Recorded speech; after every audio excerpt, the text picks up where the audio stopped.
I know you got him picked, but the man's in trouble. I'm gonna show you how great I am. And they make me the underdog, I'm gonna show them all they're wrong because I'm the champion. Fast. Last night I cut the light off my bedroom, hit the switch, was in the bed before the room was dark. Incredible. Fast. I am the greatest. Au début des années 60, un jeune boxeur originaire de la ville de Louisville, dans le Kentucky, terrorise toute l'Amérique.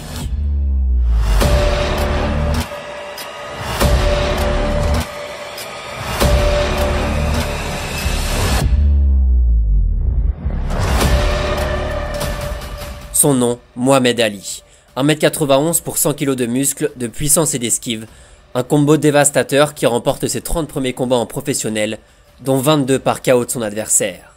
Les débuts effrayants d'un monstre et d'une gueule aussi grande que son talent, d'un boxeur, né pour dominer son sport.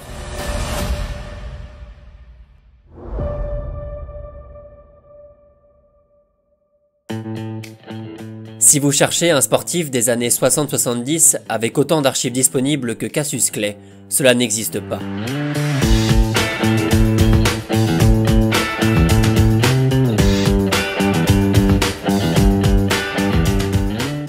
Si vous cherchez un sportif dont l'alchimie entre sa carrière sportive et sa personnalité hors du commun a fasciné les foules partout où il est passé, vous ne trouverez sûrement jamais mieux que la vie de Mohamed Ali. Dans ses yeux, il y avait l'arrogance du surdoué, la rage du combattant, la folie de l'artiste. Dans ses poings, il y avait la puissance de l'icône. Des combinaisons folles, un footwork unique, un style inimitable, des mains rapides comme l'éclair. Boxeur provocateur, sportif génial, figure mondiale du sport et de tout ce qu'il y a autour. L'image éternelle du boxeur noir dans une Amérique blanche, déchirée par la ségrégation et les tensions raciales.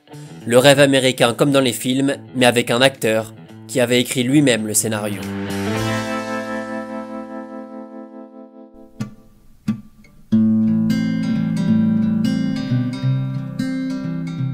Les Jeux Olympiques d'été de 1960 se déroulent en Italie, à Rome, et rassemblent les sportifs du monde entier autour de 150 épreuves différentes. Malgré la victoire écrasante de l'Union soviétique au classement des médailles, les États-Unis découvrent un jeune boxeur de 18 ans, médaillé d'or chez les mi-lourds, après avoir remporté sans aucune difficulté les 4 combats pour accéder au titre olympique. Il s'appelle Cassius Clay et vient tout juste d'entrer dans la cour des grands, après des débuts quelques mois plus tôt lors des National Golden Gloves, une compétition amateur réunissant les vainqueurs des tournois régionaux américains. Une compétition qu'il remporte en mi-lourd en 59, puis en poids lourd en 1960. Le jeune originaire de Louisville n'a pas le temps et profite de sa célébrité naissante après la médaille d'or dans la ville éternelle pour passer en professionnel avec déjà une confiance aveugle en son talent.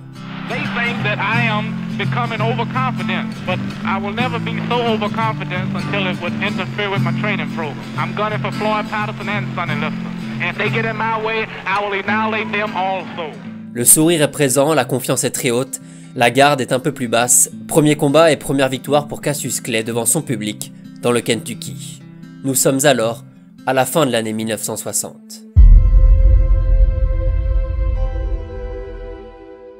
Deux ans après son premier combat en professionnel, le boxeur a déjà fait un peu de chemin et reste invaincu après plus de 15 combats, la majorité remportée par KO technique de son adversaire. En gros, en boxe, il y a deux types de KO. Le KO classique, quand l'adversaire est incapable de se relever après 10 secondes, souvent après avoir pris une énorme valise, et le KO technique, quand l'arbitre est obligé lui-même d'arrêter le combat, car l'un des deux boxeurs ne peut pas continuer, il est toujours conscient mais il ne fait plus rien pour se battre. Cassius Clay, lui, fait un peu des deux. Des fois, ça dure pas trop, une bonne gauche dans la mâchoire, c'est pas vraiment agréable, et des fois, ça dure un peu plus. Et c'est justement dans ce cas précis que l'Américain paraît le plus fort. À l'image de ses conférences de presse, Clay met constamment de l'intensité, il tourne dans tous les sens, ne semble jamais vraiment fatigué, et sa coordination extraordinaire lui permet d'esquiver la grande majorité des attaques de l'adversaire. Grand, puissant et avec l'allonge d'un lit de place, le boxeur s'affirme de plus en plus en gagnant plusieurs combats, dans des places importantes de la boxe de l'époque, notamment à New York et à Los Angeles. Très jeune, très sûr de lui, le caractère de Clay divise les foules mais remplit les salles, et notamment le prestigieux Madison Square Garden de New York, plein à craquer pour un combat contre le redouté Duke Jones, battu au point par la fougue et l'endurance surprenante de la lèvre de Louisville. 5, 4, 1 even, favor of Clay. Ouais, vous l'avez bien entendu, Clay se fait huer par la salle pour plusieurs raisons. Bon, déjà, Duke Jones est originaire de New York, mais surtout, la décision prise est plus que contestable au vu du combat, et certains se plaignent déjà du traitement réservé à Cassius Clay, le chouchou des médias et l'étoile montante qu'il faut absolument protéger. Mais rien ne semble vraiment le perturber. 3 mois plus tard, à Londres, pour son premier combat professionnel outre-Atlantique contre un boxeur anglais, l'Américain va bluffer tout le monde.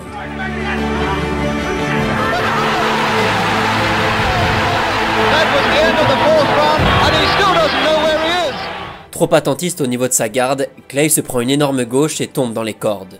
On croit alors à la fin du combat, à sa première défaite contre le Britannique Cooper, mais il en faut beaucoup plus pour le mettre KO. Cassius semble renaître de ses cendres et envoie tout ce qu'il a pour inverser la balance, une intensité folle dans chacun de ses coups, pour l'un de ses plus grands combats.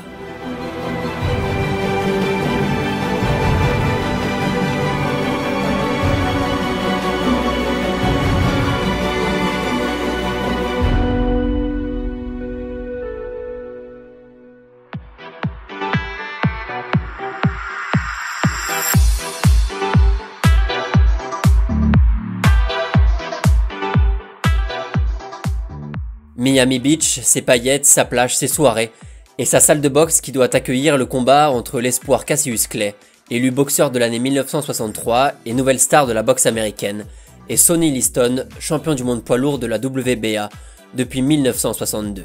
He's too ugly to be the world champ. The world champ should be pretty like me. Well, he told me to bet my life that you wouldn't go 3 rounds. Well, if you want to lose your money, then bet on Sunday. Pour les fans, il n'y a pas photo. La puissance et l'agilité de Liston ne vont faire qu'une bouchée de l'inexpérience de Clay pour les combats de cette importance.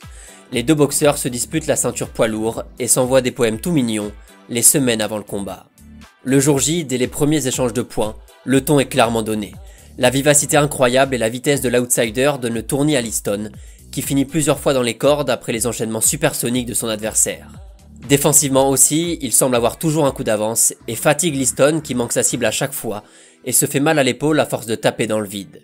Mais Sonny va revenir petit à petit face à un Clay qui semble gêné et refuse le combat, aveuglé par la pommade de son adversaire qu'il aurait reçu dans l'œil et fortement gêné durant le 5e round. Esquivant son adversaire, courant aux 4 coins du ring, Clay revient après la pause en bien meilleure forme pour enfoncer un Liston clairement diminué et contraint à l'abandon dès la 6e reprise. Le jeune américain vient d'épuiser son adversaire, il est champion du monde poids lourd à 22 ans, transcendé par le combat et toujours aussi modeste. I must be the greatest. I am the king of the world. Hold it, hold it, hold it. I'm pretty. You're not that pretty. I'm a bad man. I shook up the world. I shook up the world.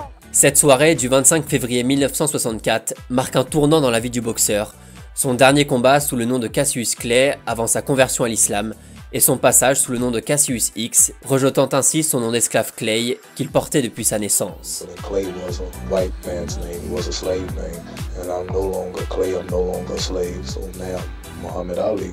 Il rejoint la nation de l'islam et prend quelques semaines plus tard le nom de Muhammad Ali. Sur le papier, le nom change, sur le ring par contre, c'est toujours la même chose.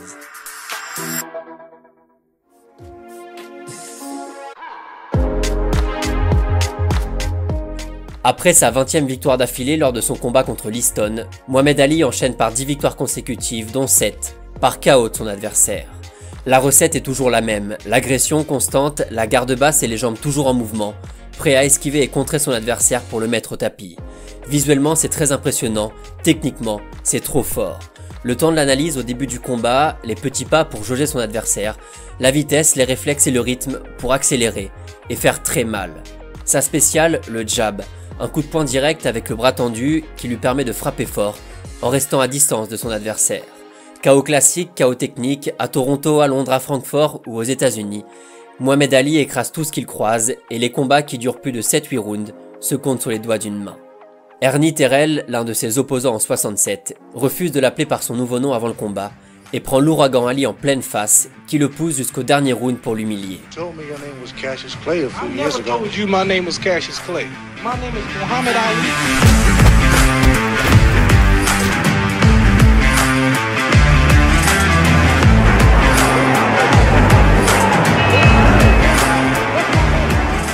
À la fin de son 29e combat remporté pour toujours 0 défaite en mars 67, le boxeur va faire parler de lui pour une toute autre raison, que son talent sur le ring.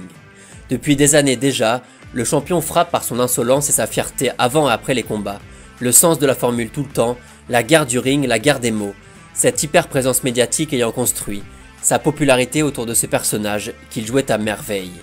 And be ready to fight, because I'm coming to get you. I'm coming to London to get you. And after I'm through beating him, I think you'll have to join the Beatles and be a singer. Mais un mois après sa victoire contre Zora Folley, Mohamed Ali fait les gros titres pour autre chose qu'une bonne droite décochée sur son adversaire.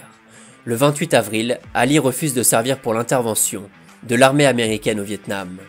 Well, I'm going to shoot them for what? How am I going to shoot them? Some poor, hungry people in the mud for big, powerful America, and shoot them for what? They never called me nigger.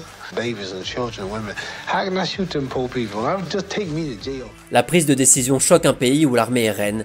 Ali perd sa licence de boxeur et son titre de champion du monde, et écope quelques semaines plus tard d'une peine de 5 ans de prison.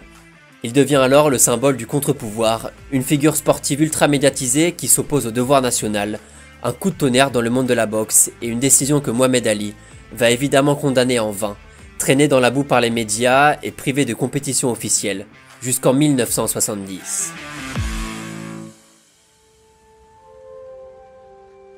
Trois ans après sa condamnation, Mohamed Ali obtient enfin gain de cause face à la Cour suprême américaine, qui lui autorise à récupérer sa licence de boxe.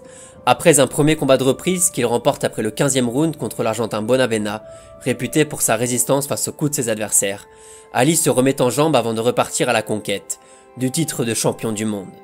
Mais à l'époque, un autre boxeur fait les gros titres depuis sa médaille d'or olympique à Tokyo en 1964. Joe Frazier, 1m81 seulement, mais un vrai cogneur qui frappe très fort. Un superbe défenseur dont les qualités d'anticipation lui permettent d'esquiver les coups, notamment via des mouvements verticaux, adepte du corps à corps et des coups portés dans les côtes. Très endurant pendant ses combats, bourreau de travail et doté d'un crochet gauche à faire pâlir un punching ball, Frazier se présente en 71 comme le champion en titre invaincu, vainqueur de 23 de ses 26 combats, par KO de son adversaire. Une machine qui a de quoi faire peur à Mohamed Ali, écarté des rings pendant 3 ans, et dont la forme pose question avant le grand combat que tout le monde attend. Les deux boxeurs, amis avant le combat suite au soutien permanent de Frazier pendant la suspension d'Ali, vont finir par se détester suite aux envolées lyriques classiques de Mohamed Ali, les semaines précédant la confrontation. Le natif de Caroline du Sud n'en revient pas de la violence des propos portés par Ali, et l'avouera plus tard, dans le vestiaire avant le combat. Il a prié pour tuer Mohamed Ali.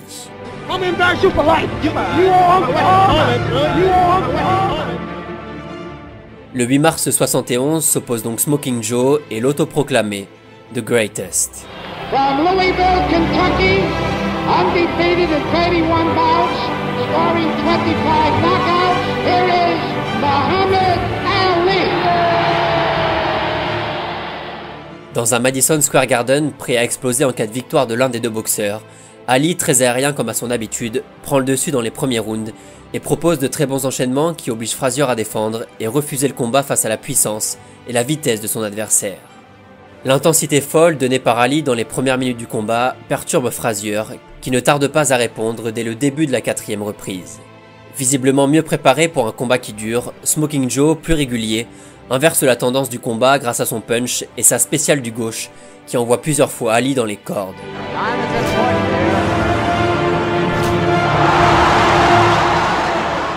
Malgré la violence des coups portés par Frazier et la durée du combat, Ali résiste comme il peut, et le combat se poursuit jusqu'au 15e round.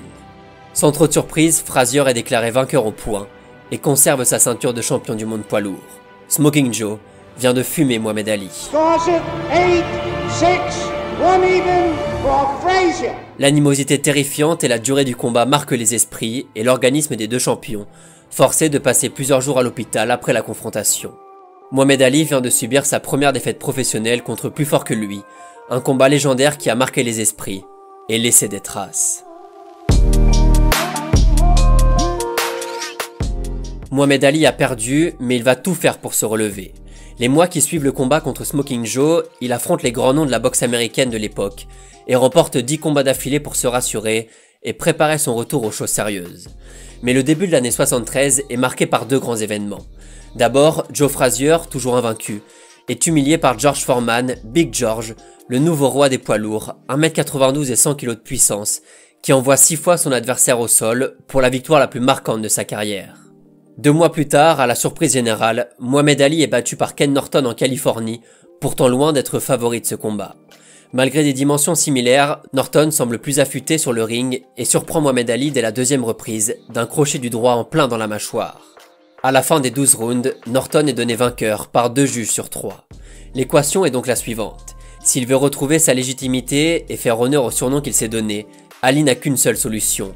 Il doit prendre sa revanche sur Ken Norton et Smoking Joe et vaincre le colosse George Foreman pour récupérer son titre. 6 mois plus tard, Ali se venge non sans mal de Norton à Los Angeles, un combat qu'il n'a jamais vraiment réussi à maîtriser, vainqueur au point après la 12e et dernière reprise.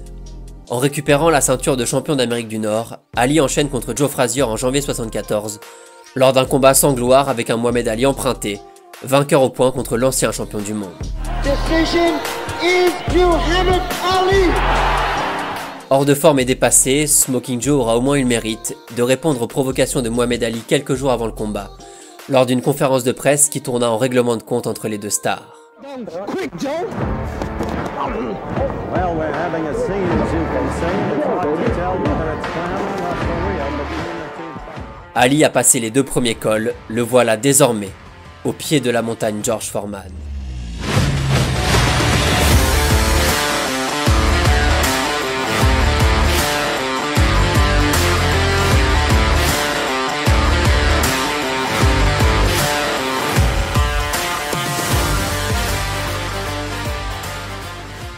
Big George terrifie sa catégorie et reste invaincu après son 40e combat, dont 37 remportés par KO, dans des temps records.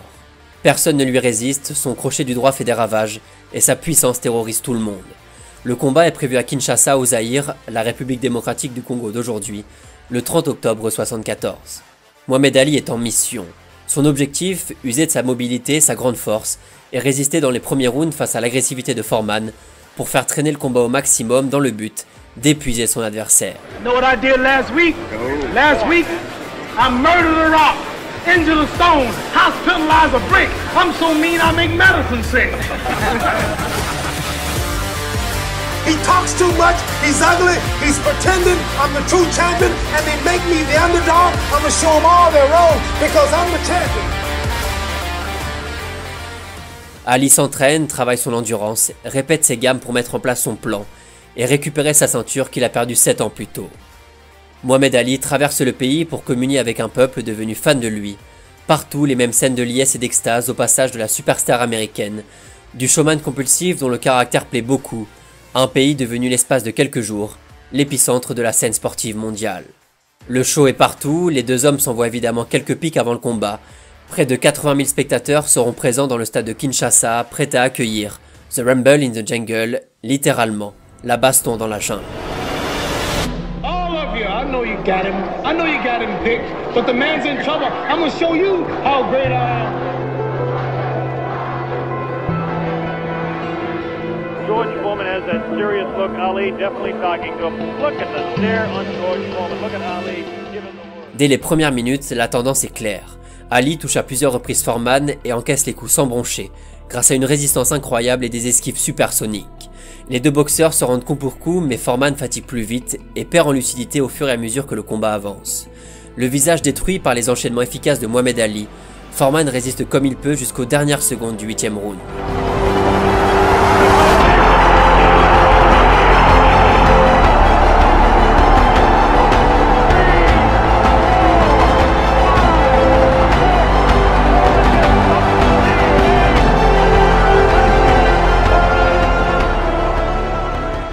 Mohamed Ali vient de remporter la plus grande victoire de sa carrière. Il a réussi à mettre au tapis le colosse qui domine sa catégorie depuis déjà quelques mois. L'accomplissement est monumental, le combat a tenu toutes ses promesses. Tactiquement, Mohamed Ali a mangé George Foreman et récupère sa ceinture des champions du monde poids lourd de la WBA. Big George dira plus tard « Le fait qu'il ne m'ait pas frappé lorsque je suis tombé au sol fait de lui le plus grand à mes yeux ». I told you, all of my critics, I told you all that I was the greatest of all time. Sunday listeners, I told you today, I'm still the greatest of all time.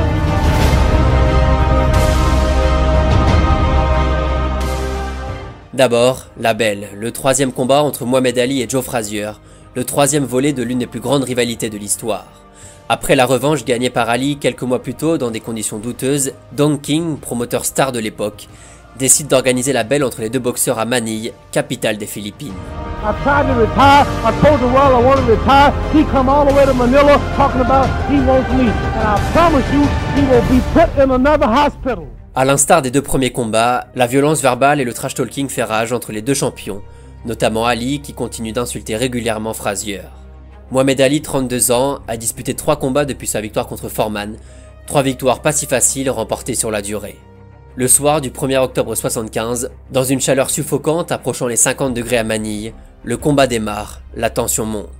Frazier a retrouvé tout son peps et l'énergie qui le caractérisait en 1971 et agresse Mohamed Ali pourtant bien parti dans les premières reprises.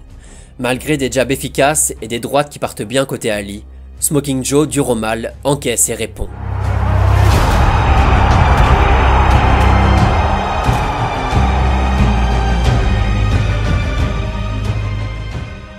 Le combat est d'une intensité rare, les organismes subissent la chaleur, les coups, la tension. Seule l'adrénaline et l'orgueil permettent aux deux boxeurs de rester debout. Durant les 13e et 14e rounds, Ali semble prendre le dessus physiquement et pousse son adversaire à défendre, martelé par la puissance des coups du boxeur de Louisville. À la fin de la 14e reprise, Frazier est épuisé, marqué, défiguré. Son entraîneur décide de ne pas le laisser reprendre et Mohamed Ali est déclaré vainqueur du combat. Il n'a même pas la force de célébrer et s'évanouit sur sa chaise, entouré par son clan, qui tente de lui faire de l'air. Au bout de l'effort, après une démonstration épique de l'essence même de ce qu'est la boxe, les deux boxeurs sont adulés et viennent, selon beaucoup, de disputer le plus grand combat de l'histoire. Would you have been willing to risk your life to go out for that final round? Yeah. He is tough. He's a great fighter. I'm so tired, I don't want to do nothing. I want to rest for 1 week. Le passé sulfureux, la qualité de la boxe proposée, la dramaturgie, le combat a atteint des sommets. Ali a retrouvé son honneur et réussi son pari, en battant ses plus gros rivaux, à l'apogée de sa carrière. Vient donc la bête. Après le combat contre Joe Frazier, The Greatest remporte 6 combats d'affilée pour conserver son titre. Entre 76 et 77, pas forcément brillant, pas toujours très juste, il subit néanmoins sa 3e défaite contre Léon Spinks, le 15 février 78. La vengeance, comme à son habitude quelques mois plus tard, de quoi récupérer son titre, puis 2 nouvelles défaites dans l'indifférence presque générale, la condition physique de Mohamed Ali s'étant nettement détériorée depuis maintenant quelques mois, et ses combats ne représentant plus que de simples vitrines commerciales pour son manager.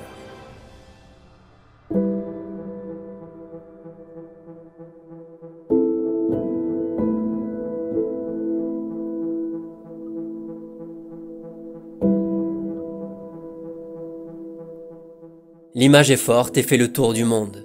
Depuis déjà quelques années, Mohamed Ali vit avec la maladie de Parkinson et affiche sa fragilité pour la cérémonie des JO d'Atlanta en 96, allumant la vasque olympique.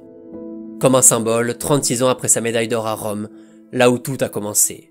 Mohamed Ali est un géant du sport, physiquement d'abord mais culturellement surtout. Militant des droits civiques et figure de l'émancipation des Noirs aux États-Unis, Ali n'avait jamais la langue dans sa poche quand il fallait recadrer un journaliste et clamer sa fierté d'avoir réussi, malgré tous les obstacles liés à sa couleur de peau. I took my gold medal, thought I'd invented something. I said, man, I know I'm going to get my people freedom. I'm the champion of the whole world, Olympic champion. I know I can eat downtown now. And I went downtown that day, had my big old medal on, and went to restaurants. At that time, black things weren't integrated. The black folks couldn't eat downtown. The lady said, we don't serve Negroes. And I had to leave that restaurant. Just wanted a gold medal and couldn't eat downtown. I said, something's wrong. Surtout qu'à l'époque, aucun boxeur noir n'est vraiment sorti du silence pour lutter contre le racisme, au risque de briser sa carrière. Mohamed Ali voyageait partout pour transmettre des messages de paix et rencontrer les grandes personnalités de ce monde, notamment Nelson Mandela en Afrique du Sud, avec qui il est devenu très proche. Celui qu'on surnommait The People Champion, le champion du peuple, ne laissait personne indifférent et a propulsé la culture du show avant, pendant et après les combats, parfois à la limite du raisonnable. Mais Ali le faisait par plaisir et par peur aussi, usant parfaitement de son charisme et de son aura pour masquer ses craintes avant certains combats, notamment contre ses 2 plus grands rivaux, Big George et Smoking Joe. La moindre apparition de Mohamed Ali rassemblait et fascinait les foules, le boxeur élu par la BBC en Angleterre comme le plus grand sportif du XXe siècle. For me, he was a big inspiration. He was my idol. What he did for in the ring, outside ring, nobody will reach halfway of what he did. He put it color not for one country, put it color for the whole world. He is the greatest of all time, and he was the greatest of all time because of what he did outside of the ring. For an athlete like myself today, without Muhammad Ali, I wouldn't be sitting up here talking in front of you guys. What a phenomenon. You had to see him. He moved around the ring. He had style and class. He was tall and good looking. You could do whatever you wanted to do. He was going to be on his feet for the next round. And to be honest with you, he belonged to the arts because he had poem, poetry. He had it all. D'ailleurs, petite anecdote, le premier événement sportif retransmis en couleur par satellite est un combat de Mohamed Ali en 66 en Allemagne. Et une deuxième aussi, Mohamed Ali a fait du catch le temps d'une soirée, mais bon, celle-là, on s'en fout un peu. Vole comme le papillon, pique comme l'abeille. Un sens aiguisé de la formule, des engagements clairs pour la liberté religieuse et l'humanisme, le talent fou avec un short et des gants, capable de placer l'Afrique et Kinshasa au centre du monde par sa simple présence. Sur le ring et en dehors, la lèvre de Louisville paraissait insaisissable, aérien, la puissance des mots avant, la puissance des points après. Boxeur extraordinaire, showman légendaire, personnage iconique dans le monde, Mohamed Ali nous a quittés en 2016, après avoir lutté contre la maladie pendant 32 ans. Son dernier véritable combat est peut-être le plus important. I said last night I had a dream.